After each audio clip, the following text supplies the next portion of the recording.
What's up, y'all? Sorry we've missed the last 2 weeks, and unfortunately could not do our annual Thanksgiving show. But we are back for week 13. We got the whole gang together tonight, so stay tuned.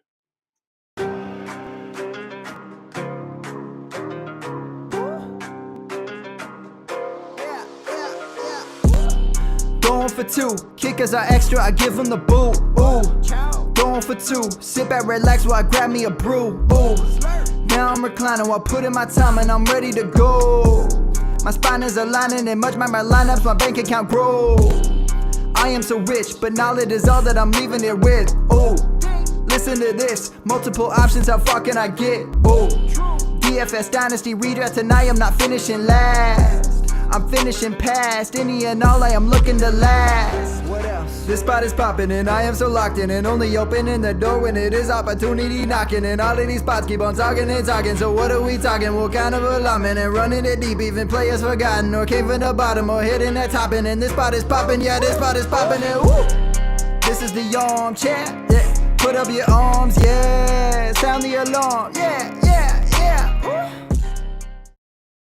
What is going on, and welcome to episode 445 of the Armchair Fantasy Show. I'm your host, of course, Geoff Lambert. You can find me on Twitter at JeoffLambert77. Of course, we're here live every Friday night at 10:30 p.m. Eastern Standard Time, and I'm here with my full complement of hosts tonight. We got Tim back in the fold. What's up, Tim? Oh yeah, man. Happy to be back. You know, dad life's been taking up most of my time, so happy to talk a little football. Had a good day with the family yesterday. We hosted Thanksgiving here at the house, so Awesome. Good stuff, man. Good stuff. Good stuff. Of course, we always have G on the show. What's up, G? And how was your Thanksgiving, man? I almost didn't have one until my sister texted me because my mom's out of town. Family's all everywhere, but my sister texted me like at noon. Hey, we're having a Thanksgiving lunch at my house if you want to come. I'm like, sure. Last minute. And then my friend also the night before said, hey, you're more than welcome to come.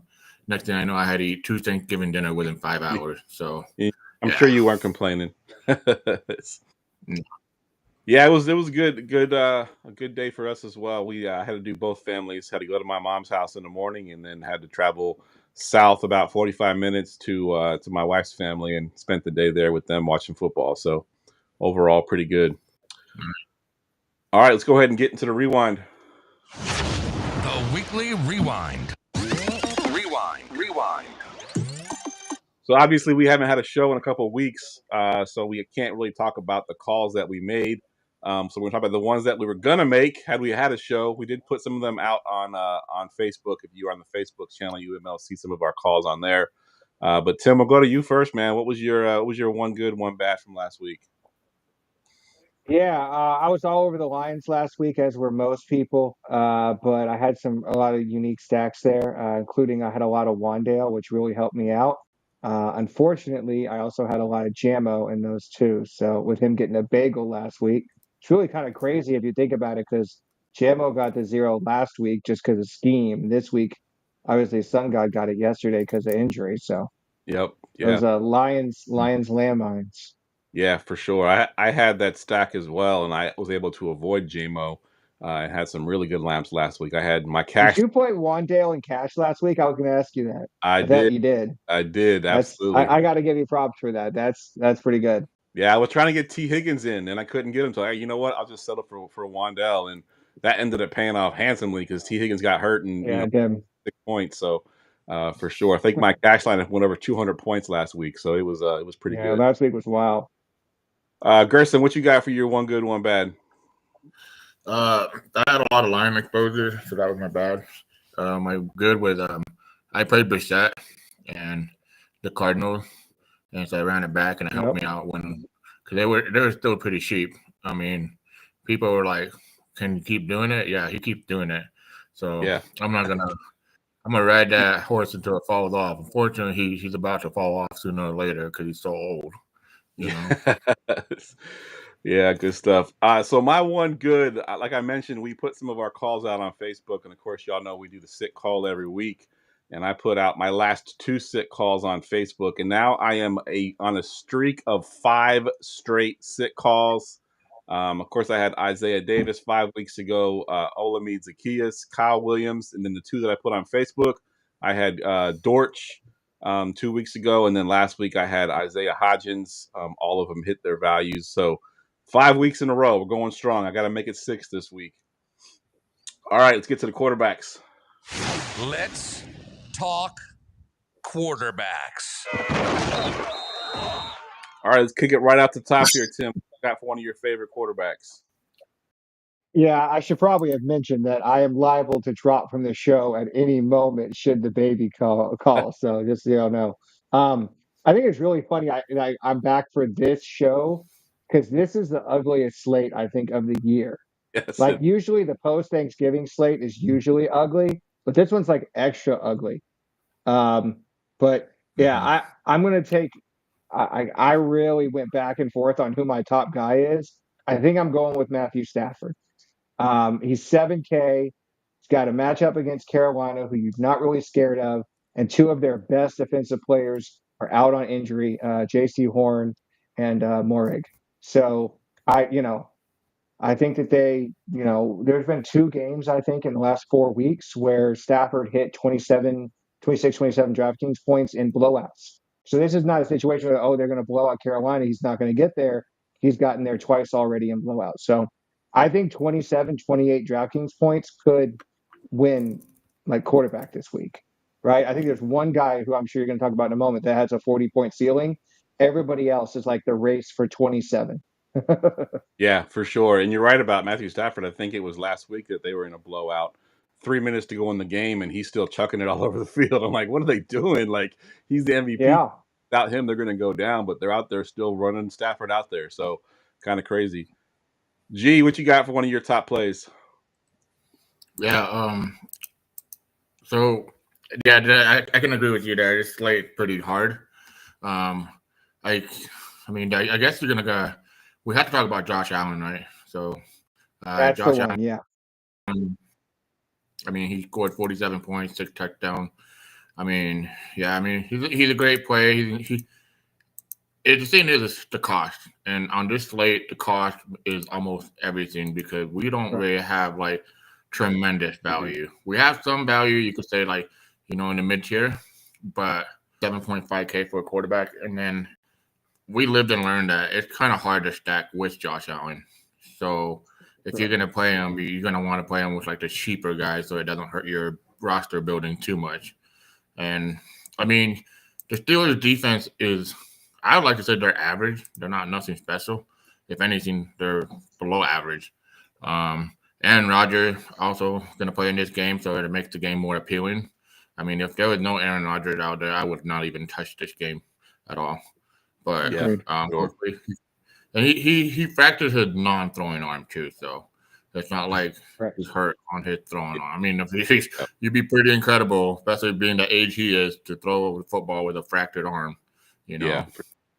I want to say another word that I want to call him, but yeah. No, Josh Allen, I mean, I have him projected for almost 25 points. So, and that's the median. So, like, he could get 30 points pretty easily. But I think the guy that I really want to go to is Jacoby Brissett. I'm going right back. Yeah. 5.8K. They don't have a running game. It's non-existent. I mean, they have like 3. I mean, Trey Benson is coming back this week, but I don't expect him to change the whole offense all of a sudden. I think I heard Trey Benson. I think Trey Benson is out actually. Is he out? I believe so. Yeah. Well, either way, whatever running back it is, I mean, you're facing. They have no running game. Yeah. Exactly. Whatever game. I mean, whoever the running back is, you're facing a deep run defense, and they're like a pass funnel offense defense. So, I mean, right now 100%. I got Brissett projected for almost 21 points. Wow, that's almost 4 times value. Facing Tampa Bay, I am a little bit worried that like if Baker doesn't be Baker and keep this game like I don't know, like high octane, like pace and offense, then I can see this game being kind of sluggish. But I'm not gonna believe that. I don't think the Cardinals' off defense is that good, and the Tampa Bay defense, pass defense, isn't that great either.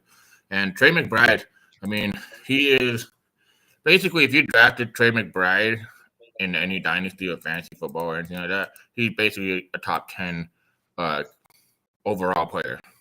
You know, for he's sure. averaging. I think I saw something like he's in tight end premium. He's averaging like 28.5 points per game. I mean, that's pretty ridiculous. And in DraftKings, I mean, they give you, what is it? I think even 100-yard games on DraftKings. I mean, but McBride with that low small stack, you know, it's so cheap. And then you run it back with any of the Tampa Bay guys, which is kind of cool that Tampa Bay has so many guys you can run it back with. But there are some guys that it's like, I don't know if I really want to do it. But, yeah, give me that game. I'm going with Brissett, and I'm going to keep rolling with him. All right, good stuff. I'm going to go with the one guy that y'all hadn't talked about yet, and I'm going to hit the drop on this one. The revenge game. It's Sam Darnold playing against the Minnesota Vikings.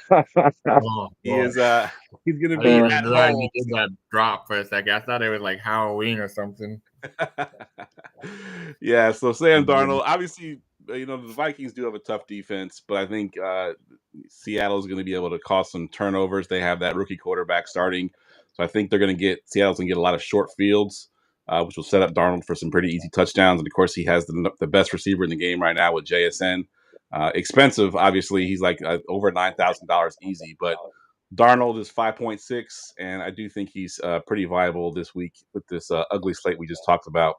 There's really not a whole lot of guys that really stand out that you love. So I do like Darnold. I'll just mention that we also got Justin Herbert on the top list here, and we'll move down into the value tier here, Tim. There's not a whole lot of value to really pick from here, but you do have one guy listed there. Yeah, to me, Brissett is as far down as I really want to go. I actually am going to change this because I put him in my stack and I realized I didn't have him at the top. One guy that's actually really popping for me this week is Tua. And I feel like there's a couple slates every year that Tua wins where they're just like really ugly slates. And he's 4,900. Like, even on a bad slate, you used to pay 5,700 for Tua. So, and again, very clear stacking options. So he's probably the guy I like most under 5K. The other guy I had, the more I thought about it, I'd rather pay 300 for Tua. So I think that's where I'm going. Is Waller back? I think he's got. Is Waller back? I believe he is back. Well, they haven't officially. Okay. They haven't officially activated him. Like that. They said they have till Saturday to activate him, so we'll find out tomorrow. Right. The two values that I have, and I don't love either one of them, but forced to put something down there. I have Tyrod Taylor versus Atlanta at 4.3, and then I put Shedeur Sanders (?) at 4.2 versus my 49ers. Because our weakness right now is over the middle of the field, the slot receivers and tight ends, and that's where Shedeur Sanders lives. So 4.2 is a pretty cheap price point there. So I do think he's viable if you want to really play risky. But yeah, he's the only other one that I have. Gerson, you got Trevor. They just don't trust him in the red zone. Did you see last week? They got inside the 5 and they immediately ran the Wildcat. Yep. They're like, we are not giving you the option of messing this up. Yeah. 2 times they did that. They put Judkins back there twice. I love it. Gerson, you got Trevor Lawrence there, man. Give me some thoughts on Trevor Lawrence real quick. Yeah. I think his price is just like you can play it at 5.4K against the Tennessee Titan. I think it's very cheap, and he's also getting Brian Thomas back. Yeah. So he basically has, for the first time this whole season, I was never going to call Travis Hunter a weapon because I didn't believe he was ever going to get enough usage.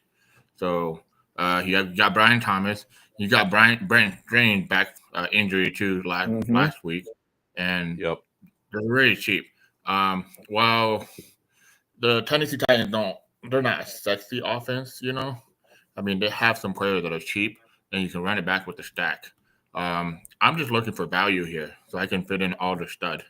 I feel like this is going to be a slate where your stack is almost going to be your value because there's only one stack that I can see get you like that high ceiling stack, and that's what's his name, Josh Allen, and whoever whoever gets lucky, Yeah, get the right one. back on Yeah, list. well, Jared, not our fault. You suck at drafting in fantasy football. Okay. But anyways, yeah. But I love the correlations I can find in that game. Yeah, I mean it's just cheap, and I want to get as much value as I can at, I don't know, the position that he has, but in the weapon he has, because like we said, this is an ugly slate. We got to get cheap somewhere, and we haven't. Yep.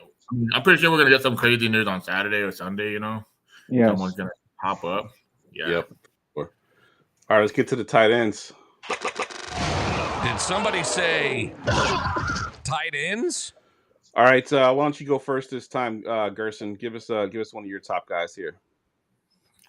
Sorry, I got a phone call in the middle of that. Yeah, I'm gonna go to.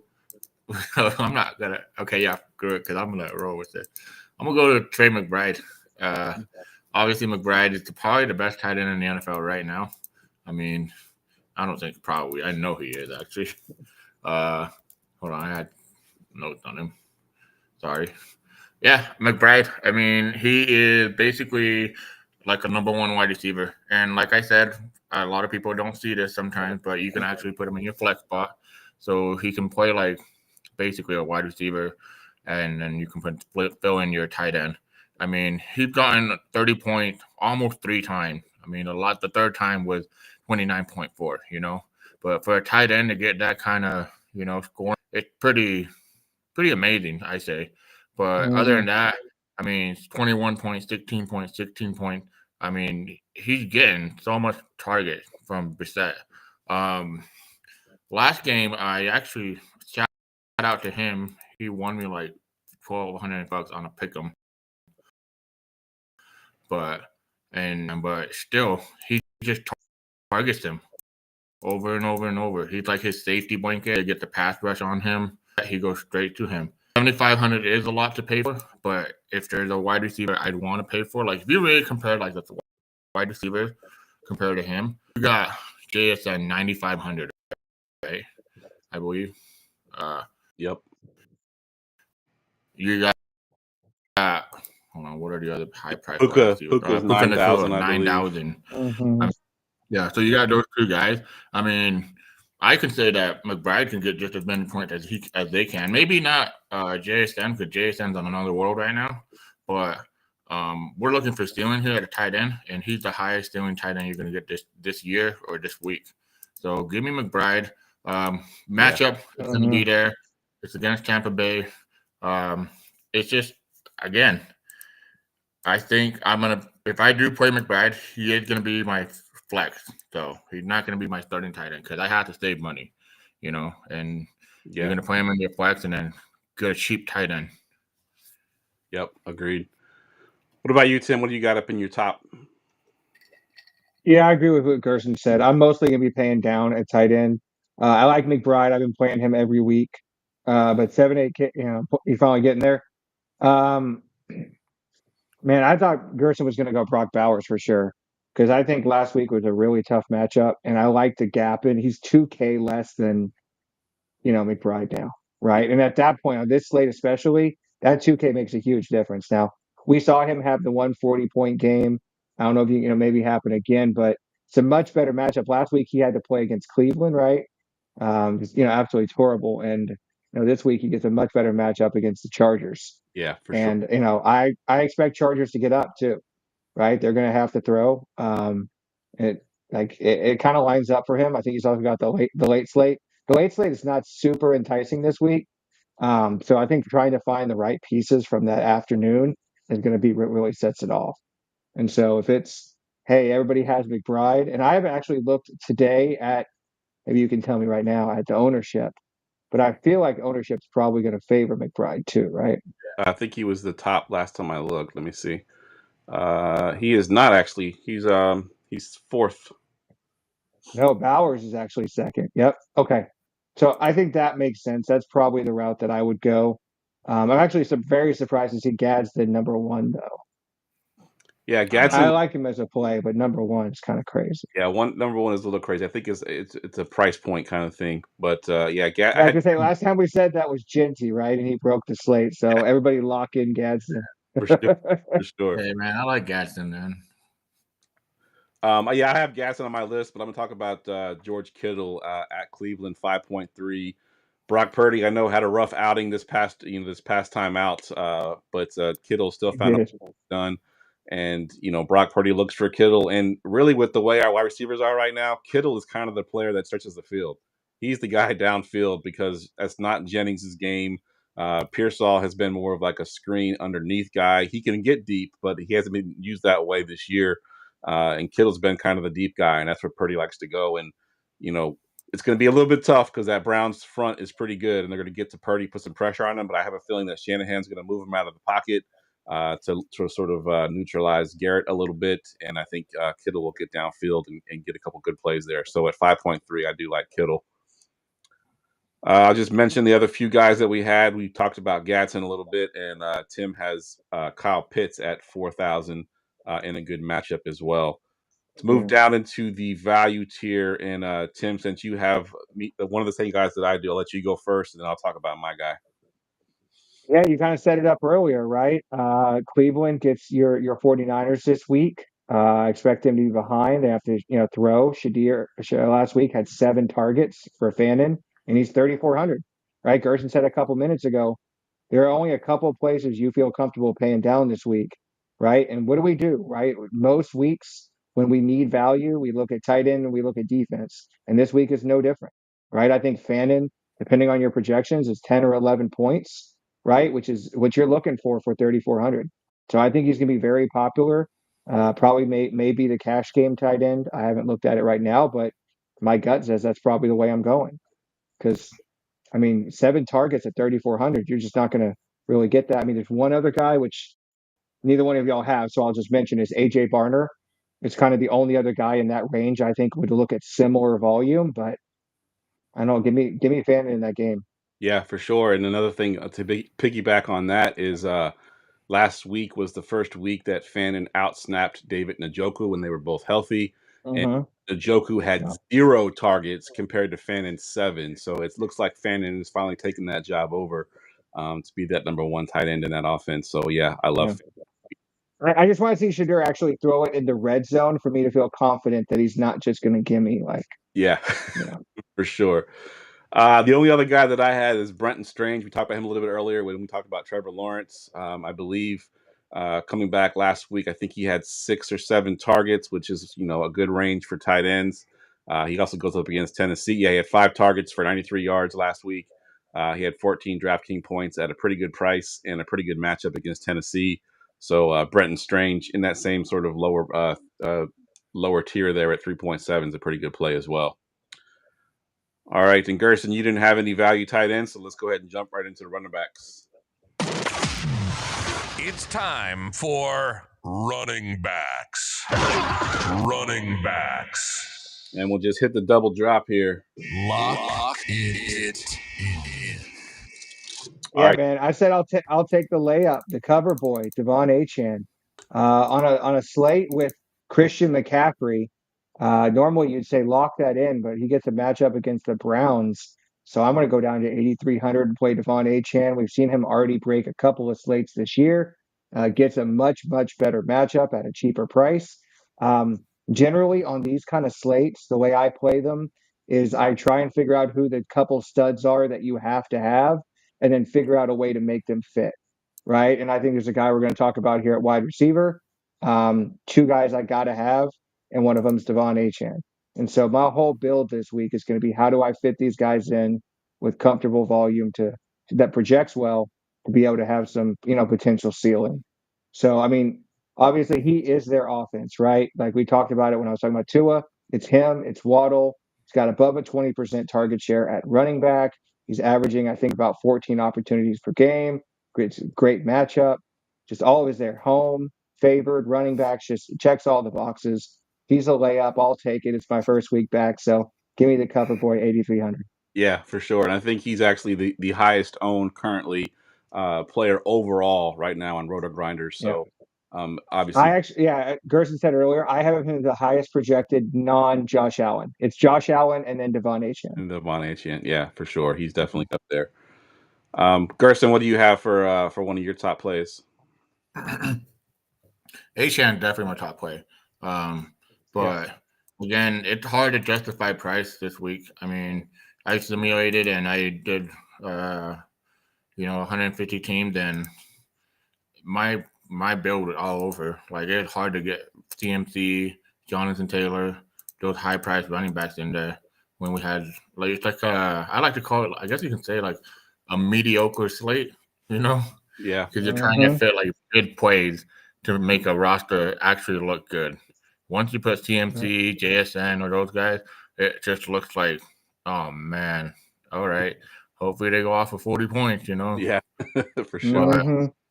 Achan is like the only one I can see 8,500 for possibly going off for like 30 points. But if I'm not going that route, I'm gonna go with Kamani Vidal. Kamani Vidal with the Las Vegas Raiders. I think the Raiders' season is done. Like they're not ready. I guess people are gonna say they fired Chip Kelly, but really in reality they should fire everybody, not just Chip Kelly. They're just trying to find a scapegoat, and he was the perfect scapegoat. Even though the reports that I saw, he's an idiot. How do you? It just makes no sense. How are you the offensive coordinator and you don't know your game plan for the week? Like that sounds so dumb. Yeah. But Kamani Vidal, I mean, no Omarion Hampton again. And Vidal price actually is going down, so that's good against the Las Vegas Raiders. To me, Vidal, if he gets the usage, I know it's kind of inconsistent. Last week against Jacksonville, he only had 3 points, but then against the Steelers, he had 17 points. Then against the Tennessee Titans, who should have just demolished them, right? He had 3 points. Yeah. Well, I'm not trying to say that every other week he's gonna hit, but I'm just kidding. But against the Raiders, I see the Chargers getting ahead of them. Also, they're at home. That's always good for them, even though people make fun of them saying they don't have home games because Raiders fans travel very well, especially in LA. So give me Vidal at 5.7K.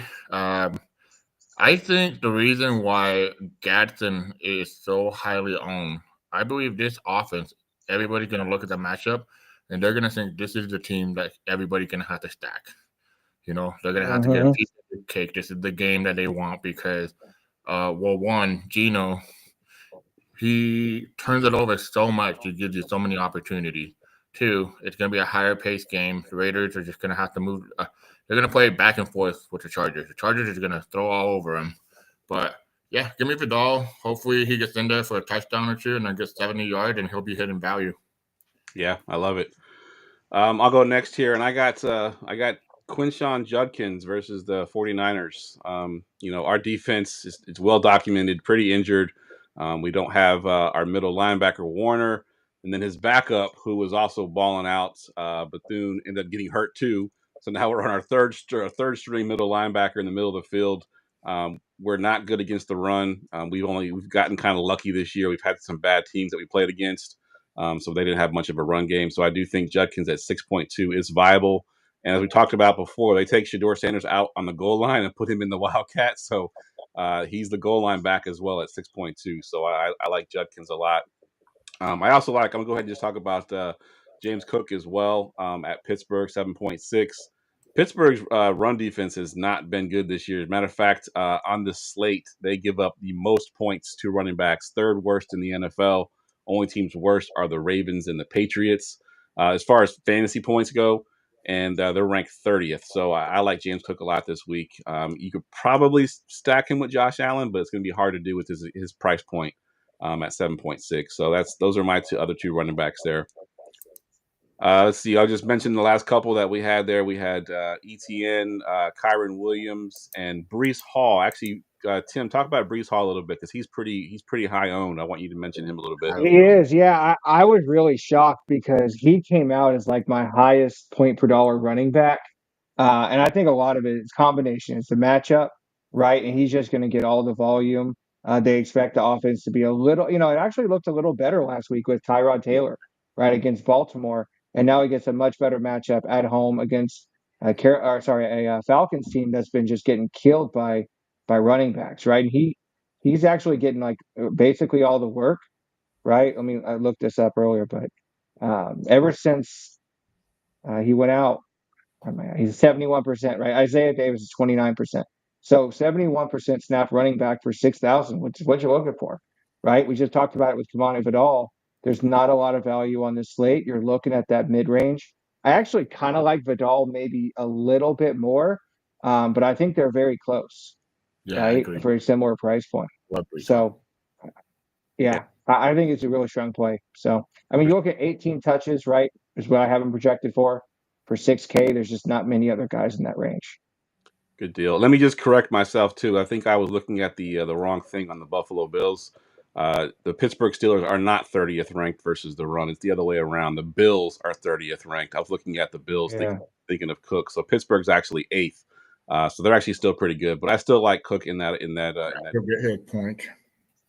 Yeah. We'll move down into the to the value tier here, and I'm going to go first, and I'm going to take Devin Neal from the Saints at Miami at 5K. We've already heard that Alvin Kamara is not going to play. He's going to get the full workload. He was questionable coming into today, but they gave him a full bill of health, and he is ready to go. So at 5,000 in that offense, and I believe Chris Olave also might not play, so he might be the only one out there catching passes. I think he had 6 or 7 passes last week, and he's been kind of involved in the passing game, even when Kamara plays. Now that Kamara is out, he'll get all the rushing attempts plus the passing. So at 5K against a bad Miami defense, I like him a lot this week. Gerson, why don't you go next? Yeah, so this play is actually probably my favorite play at running back. It's Kenneth Walker III against the Minnesota Vikings. It's the price mostly. I understand that Charbonnet is a touchdown whore, and he takes it away from him. But he's getting the usage. He's getting more usage by the week. And I hate it because it's just annoying as everybody. I'm annoyed as everybody is with him. But last week, I mean, he had a season high in the backfield of 65% target share. I mean, carry share, and then 15% target share. So the touchdown equity definitely not like something that's promised with him. But they have the second highest total at 26 points and the NFL second heaviest run team. And the Vikings defense is a top 4 run defense funnel. So give me the matchup, and then I believe this game's going to get out of control pretty damn fast. I haven't heard of Matt Brosmer until I was at the bar last week. Yes. And I asked my friend that was a Viking fan because we did our league given, which is where we all get together for fantasy football and hang out. And I asked him, "Hey man, didn't you guys have a backup quarterback?" He's like, "Yeah, it was Carson Wentz. He decided to be a pussy and then got hurt."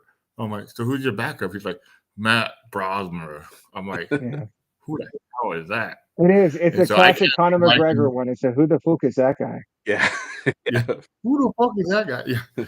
Yeah, but no, I mean, I can see Brosmer turning it over a couple of times, and then that defense, hopefully get it to the 5-yard line. What did it do? Run it in with Kenneth Walker, and hopefully not Charbonnet. But 5.3K, I think that's almost the best value you can get at running back, to be honest. I mean, I love the Brees Hall for sure, but I'm gonna die with those 3 running backs: Vidal, Brees Hall, and Kenneth Walker III. And it's gonna suck because we know CMC is going to have a 7 touchdown game. He's going to be like, "Oh, yeah, I saw you, Josh Allen. I'm going to have 7 this week."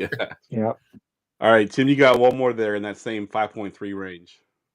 Yeah, you kind of teed me up for it a minute ago with Buffalo having the 3rd worst rush defense. That's how you attack the Bills. Aaron Rodgers may be back, but I expect part of that to be because he knows he's going to be handing the ball off 40 times in this game. Not only do I think his split has basically gotten in his favor between him and Jaylen Warren, he is getting way more targets than Jaylen Warren. He's got 20 more targets on the year. It's obviously what we want in PPR. So I don't usually go for the split backfield, but like we just talked about at 5,300, that's what you're looking at in this zone. And I think you get a lot of leverage off Kenneth Walker, who I think is a better play, but will also be higher owned. So we were talking about earlier, Josh Allen. It would be popular to run him naked this week. But I thought one of the interesting things would be a Josh Allen, Kenny Gainwell stack because I don't think that that's going to be very popular. Yeah. So give you some leverage and a little interesting way to get different on the slate. Yeah, and it is kind of crazy that Gainwell has become the passing down back because Jalen Warren is a Mhm. pass receiver, but he had no targets last week at all. So Gainwell is taking that role by the storm. So I think for sure, I think he's the one you want to own out of those two backs. Yeah, I was gonna say one of our favorite stats is high value touches, right? Who gets the targets and who gets the ball in the red zone? And right now, both are Kenny Gainwell. Yep, So like, give me that role all day long. agreed. Kenny G. Yep. All right, let's get to the wide receivers. I'm sorry, let's get to, we're receivers. Sorry, getting ahead of myself. And now, wide receivers. I'm gonna go ahead and just do the triple drop here, Lock it in. and one more drop. We fly, no lie, you know it's All in. outside. It's like showbiz. It's been a while since I've been able to hit that drop. Nico Collins, he is my lock of the week. I pulled up his splits because I had it in the back of my head, like I think he plays pretty good against the Indianapolis Colts, usually traditionally. So I pulled up his splits over the last 3 years, which equals to 5 games. He's averaging over 6 full PPR points against the Colts versus the rest of the league. And that is 6 receptions, 121 yards, and 21 PPR points per game against the Colts. I do love me some Nico Collins this week. He has let me down. He's been my lock of the week previous to this year. It didn't do too much. Stroud is back, and we know Stroud has eyes for Nico Collins. So at 6.7, he is my lock of the week. And then, Jim, you had another lock of the week earlier today, but you changed it. But go ahead and talk about the other guy that we're going to be talking about a lot. I do, yeah. I think when I first looked at this slate, there were 2 guys I said I want to start my cash games with. Because you guys know I'm primarily a cash game player. For me, it's Devon Achane and it's Jackson Smith and Jigba. He's just on such a crazy run this year. 9,500. I think he's clearly the number one. I mentioned earlier in terms of my projections, Josh Allen, Devon Achane, and then JSN. I'm prioritizing making sure I have those 2 guys and then figuring the rest out. Last week against Tennessee, if there was ever a game where they're like, okay, they're not going to, throw it, they're going to get down and then they're going to stop throwing it, not happening.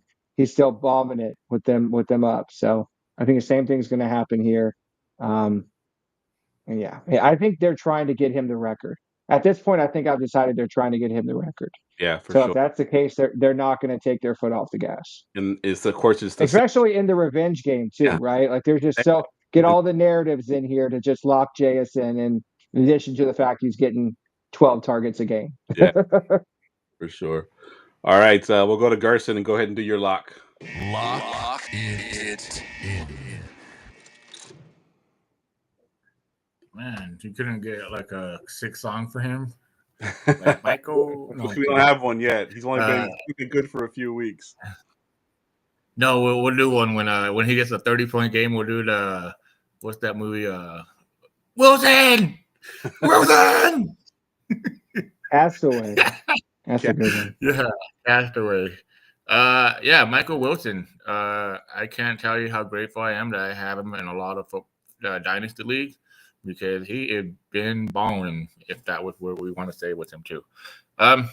Basically, in the last 2 weeks, he averaged 29.4 expected fantasy per game, and that's exactly what he gotten. He's also running 83% of his route on the outside. He's the first read target share of 38%.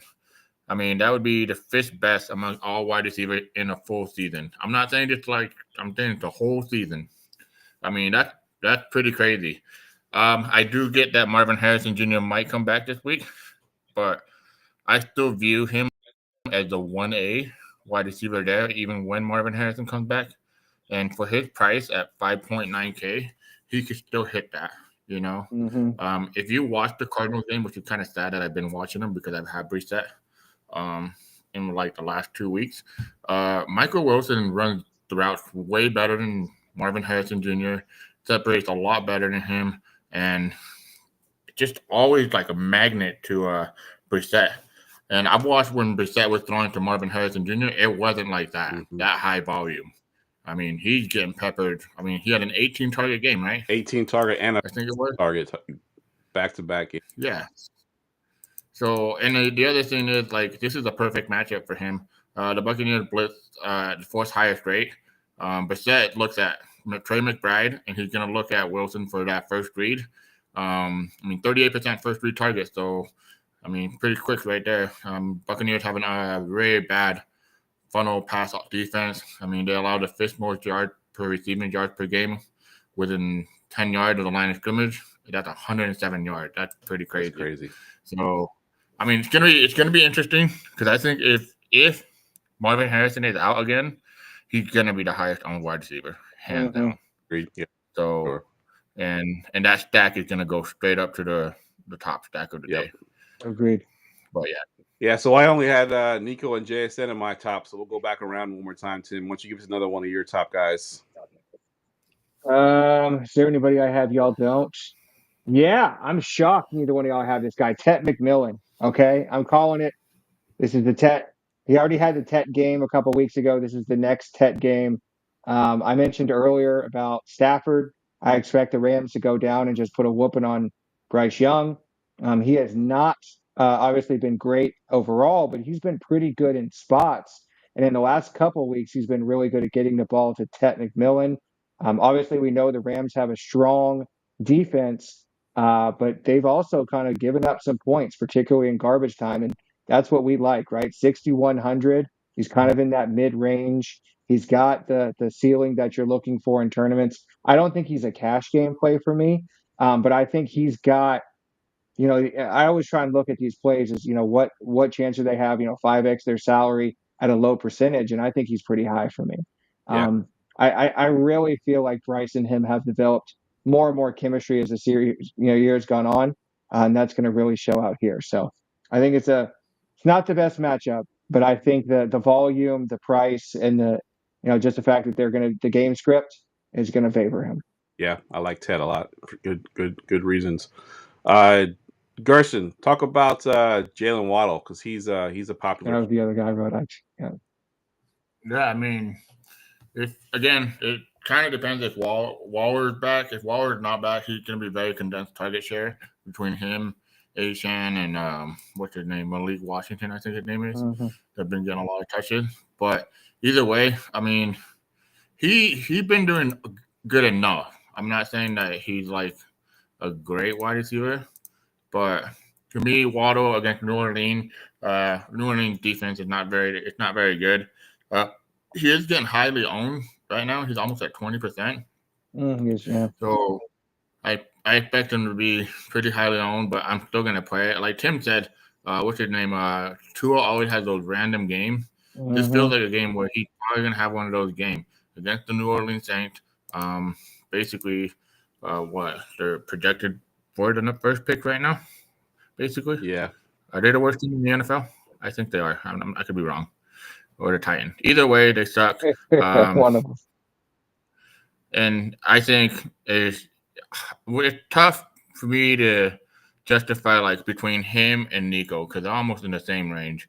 I love Nico this week, but if I want to pivot, I'm gonna pivot to Jalen Waddle to get lower owned. I think Nico will be higher owned, but either one, it's probably like I'll be rotating them like every other roster. So when I have them, Yeah, good stuff. All right, I mentioned the last few guys we had on our top. Tim had Lad McConkey at 6.3, and of course we didn't mention Puka Nacua, but he's pretty much in there when you're talking about Matthew Stafford at 9K.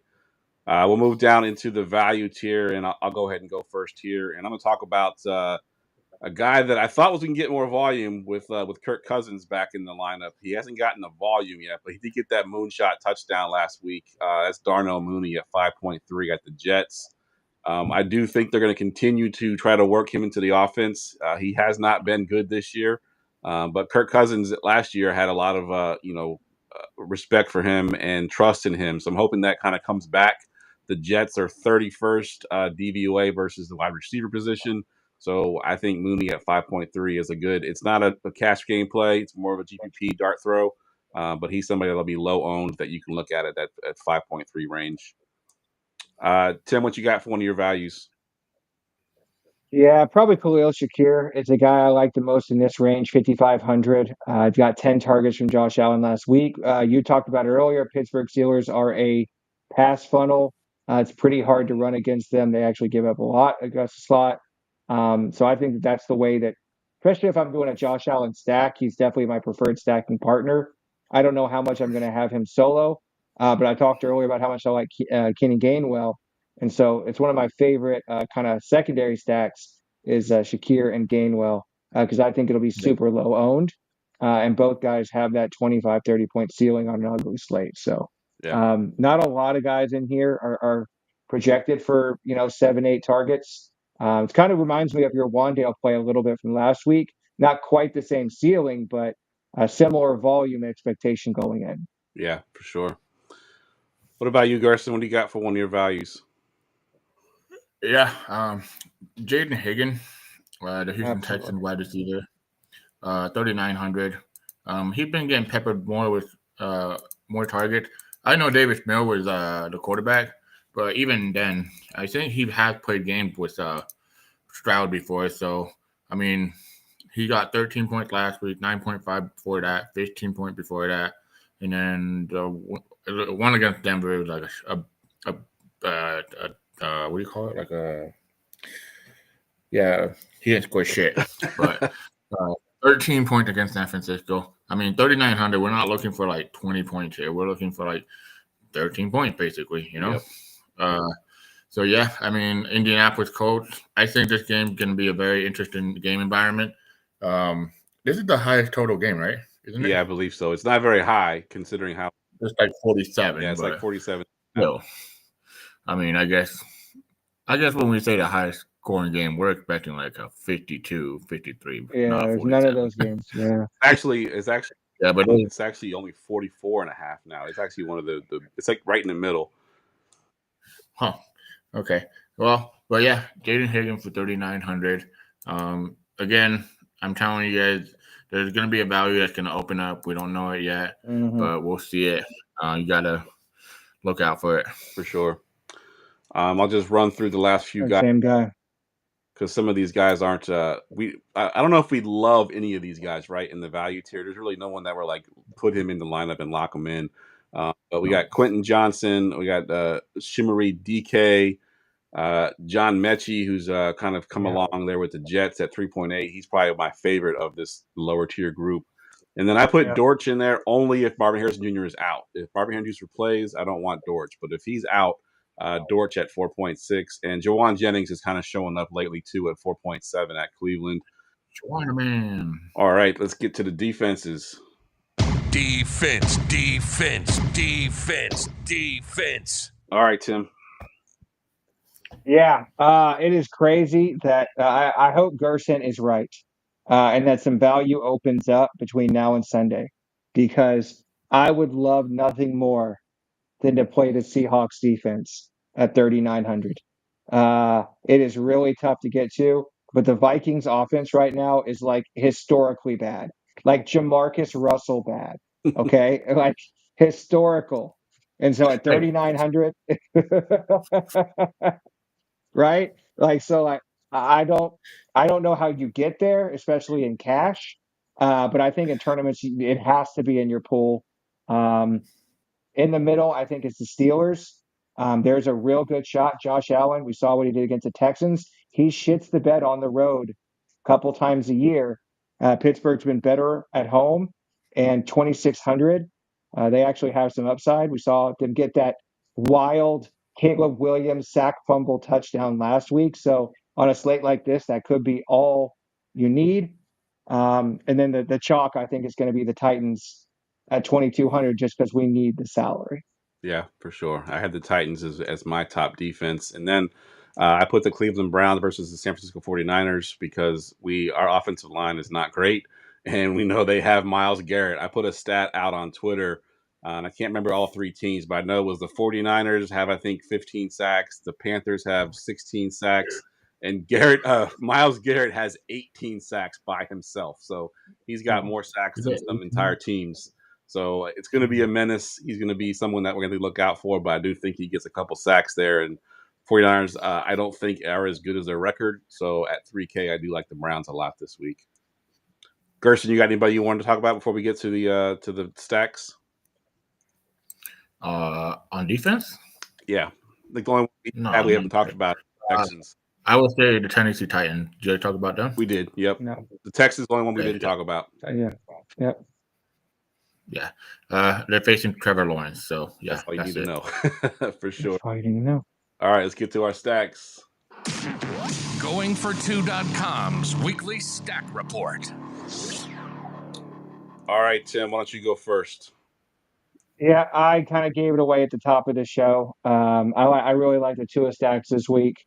I think there's a pretty decent chance that he ends up being the most popular. And at 5K, obviously you can fit a lot in. So I'm going Tua, Achane, Waddle, and then bringing it back with two guys I think we kind of skipped over, but Chris Olave or Jawan Johnson, I think are both decent bringbacks in that stack. Yeah, good stuff. What about you, G? What do you got for your stack? Yeah, I was gonna say the Cardinal stack, but I just didn't want to be like so obvious, you know. So I'm gonna be a little bit contrarian, and I'm gonna go with the Kenneth Walker III and the Seattle Seahawks. Yes. So I love it. I do believe there is a way to put Seattle Seahawks defense in there. Mm-hmm. When I created my roster, I had them, and I also had a couple stacks that I could correlate with them. So, I mean, I like play it with them. Good stuff. I want it. All right, so I'm going to have to explain my stack here a little bit. So stacks, obviously, you do only in tournaments. In tournaments, you're going to need some lower-owned guys. And I think Brock Purdy as the quarterback is going to be probably one of the lowest-owned quarterbacks after what he just did last week. But if you go Purdy, Christian McCaffrey, Jawan Jennings, and then bring it back with Fannin, it's a low total game, so it'll also bring ownership down as well. There is a scenario in which the 49ers open up the passing game, somehow figure out how to handle Myles Garrett, and they throw the ball all over the field. They were shut down last year versus the Browns. They kind of started us on a losing streak. So I know that they got a little bit of a revenge narrative in that sense. So if you want a low-owned stack, Purdy, CMC, Jennings, and Fannin, the bring back is what I'm going with here. Super. All right, so let's get to our sick calls. And now, the sick call of the week. All right, Tim, we had the same idea. I love that me and Gerson had the same idea. So yeah, no value this week. When I was hand building lineups, I was trying to find a spot that I could punt and feel good about it. And it was tight end and defense, I said earlier. So I'm going to go 2,600 Gunnar Helm versus Jacksonville.